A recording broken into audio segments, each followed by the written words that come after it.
작년 초부터 벌어진 사태로 인해 대표적으로 화이자나 모더나는 엄청난 돈방석에 앉았습니다.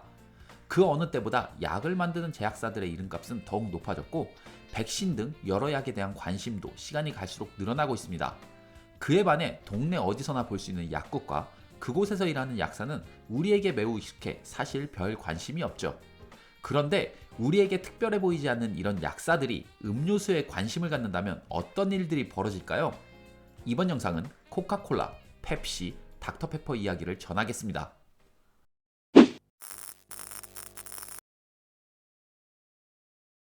치킨을 시키거나 피자를 주문하면 결코 원치 않아도 무조건 만나게 되는 콜라. 콜라라는 대명사를 만든 브랜드는 바로 코카콜라죠. 코카콜라 컴퍼니에 따르면 코카콜라라는 단어는 OK 다음으로 전 세계인들에게 인지도가 가장 높은 용어라고 할 정도로 브랜드 네임의 가치는 수치화하기도 힘들다고 생각합니다. 세계 최고의 이 음료 브랜드는 공식적으로 1886년 5월 8일 현재 코카콜라 본사가 있는 미국 조지아주 애틀랜타의 약사 존 스티스 펜버턴에 의해 탄생됐습니다. 1865년 4월 미국 남북전쟁 중 일어난 콜럼버스 전투에 참전했던 존 펜버턴은 대검의 가슴이 찔려 통증의 고통을 없애기 위해 몰핀에 의존을 했습니다. 의대 출신이었던 펜버턴은 몰핀 과다 사용을 방지하기 위한 대체 약품을 연구하기 시작했죠. 그 대체제가 바로 약재로 사용됐던 코카잎에서 추출한 코카인 성분과 카페인을 함유한 콜라넛을 주로 이용해 만들기 시작했습니다. 우연히 자신이 만든 시럽에 탄산수를 섞어봤는데 뭔가 괜찮았던지 약품이 아닌 탄산음료, 즉 우리가 아는 코카콜라의 초기 버전으로 판매를 결정했죠. 그의 사업 파트너였던 프랭클 로빈스는 콜라잎과 콜라넛에서 이 음료의 성분인 코카인과 카페인을 추출하기도 했을 뿐더러 부르기도 좋고 코카의 C와 콜라의 C가 당시 유행했던 스펜서리앙 스크립트로 만든 글씨체로 홍보하기에 좋아 보여 이처럼 네이밍했습니다.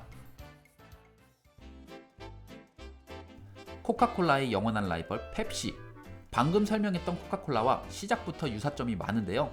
펩시의 창립자 케일러 브레덤은 미국 노스캐롤라이나 출신으로 코카콜라 존 펜버턴처럼 의대에 진학했습니다. 물론 중퇴했지만요. 그 후 공립학교에서 선생님 생활을 하고 1893년 뉴 베른이란 작은 도시에 브레넘 드럭스토어란 명으로 약국을 개업합니다. 여러 약과 함께 당시 코카콜라가 인기를 끌고 있던 상황이라 그와 비슷한 탄산음료 형태의 소화제 출시를 목표로 처음엔 자신의 이름을 따 브레드 드링크를 세상에 내놓았습니다. 역시 코카콜라와 같이 콜라넛 추출물과 바닐라를 주로 하고 그 밖의 여러 식물에서 뽑은 재료로 만든 것이었죠.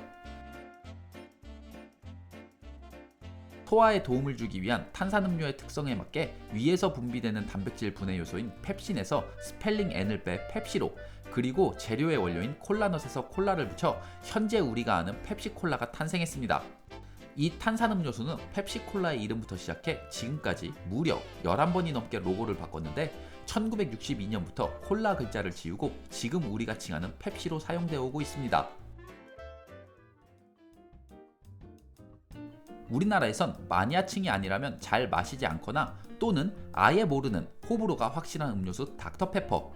미국 뉴욕 브루클린에서 태어난 찰스 앤더튼은 텍사스 대학교에서 약학을 배우고 텍사스 웨이코에 정착하게 됐습니다. 그는 바로 약국을 개업하지 않고 모리슨스 올드 드럭스토어에서 약사로 취직하게 됐죠. 그는 이 약국에서 약재로 사용하는 여러 과일 시럽의 향을 매우 좋아해 근무 시간 외에 여가 시간에 자신이 좋아하는 이 약국 냄새의 맛이 나는 탄산음료수를 만들기 위해 매우 노력했습니다.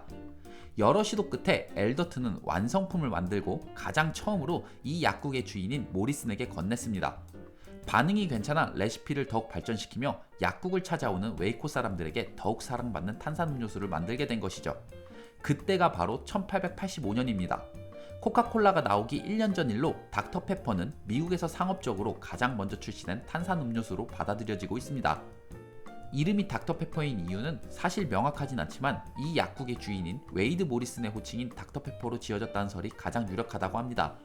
텍사스의 작은 도시에서 인기 있던 닥터페퍼는 1904년 세인트루이스 만국 박람회에 소개되며 미국 전역으로 이름을 알리는 계기가 됐습니다.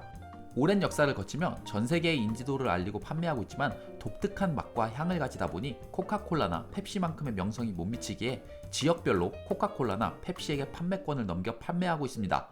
우리나라의 경우는 코카콜라가 닥터페퍼의 판권을 지니고 있습니다. 이 영상을 보고 있는 약학대학생이라면 꼭 제약사 입사나 약사가 아닌 세계적인 음료수를 만들어 볼 생각을 해보는 건 어떨까요? 그 어떤 성공한 브랜드의 설레보다 이처럼 아름다운 스토리는 분명 많지 않을 것입니다.